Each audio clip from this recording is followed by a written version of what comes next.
মা আজ গির্জায় গিয়েছিল, যদিও আমি ছিলাম না মায়ের সাথে। এর আগে আমরা গির্জায় যাইনি কখনো, এটাই প্রথমবার। আমি তো যাইনি, তাই মা সব ভিডিও করে এনেছে আমাকে দেখাবে বলে।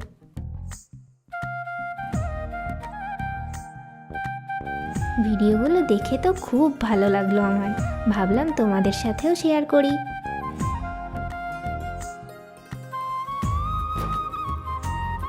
তো তোমাদের মধ্যে কে কে আছো যারা প্রথমবার গির্জায় গিয়েছো আর যাবে, কমেন্টসে অবশ্যই জানিও।